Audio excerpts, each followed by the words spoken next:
Katembo ono abadde ku woofiisi z'eggombolola y'e Kyannamukaka bakkansala awamu ne ssentebe waabwe omujja Mesach Ssebula bwe babadde bakuba ebirayiro ebibayingiza mu woofiisi zaabwe ez'ekisanja kino nga wano omu ku bakkansala amanyiddwa nga Antonio Muyunga mu kulayira mwategeerezza nga bw'atali mu Ngereza.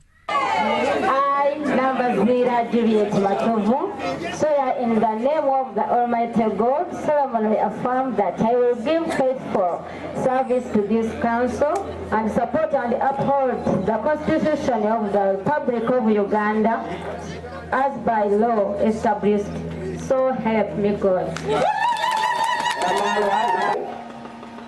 Ssebula Francis Kyeyune, swear in the name of the God that I shall faithfully exercise the function of the chairperson of Kabonera Sub-County and shall uphold, preserve, protect, defend the Constitution and observe the laws of Uganda, and that I shall promote the welfare of the people of this sub-county.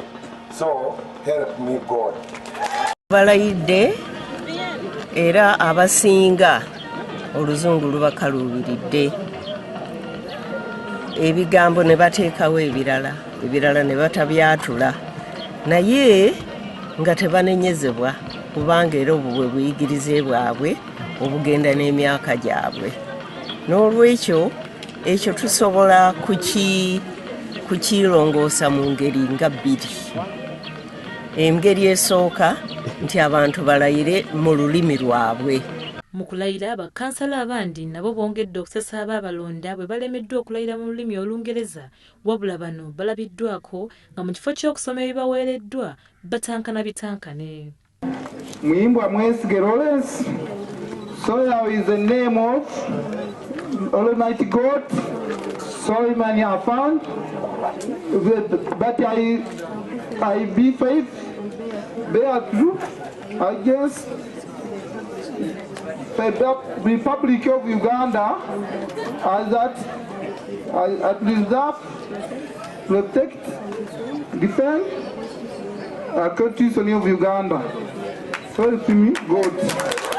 I, Nanyonga Merabu Kintu, swear in the name of the God, solemnly affirm that I will give faithfully serve to this council and support and uphold the Constitution of the Republic of Uganda as by law established. So help me God.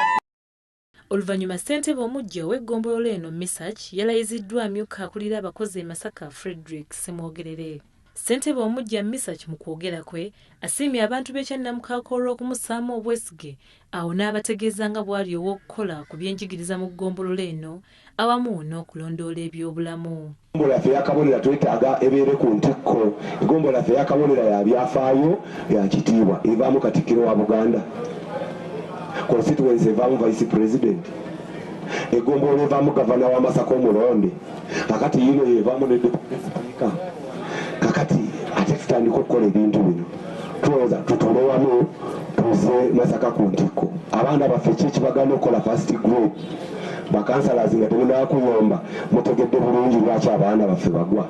Loza tutule wamu tukolere wamu omulimo.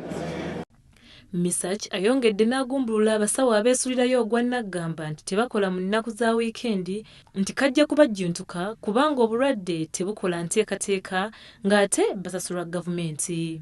Oluvannyuma lw'okulayizibwa bakkansala bagenze mu maaso n'okulonda sipiika w'eggombolola eno awamu n'omumyuka we.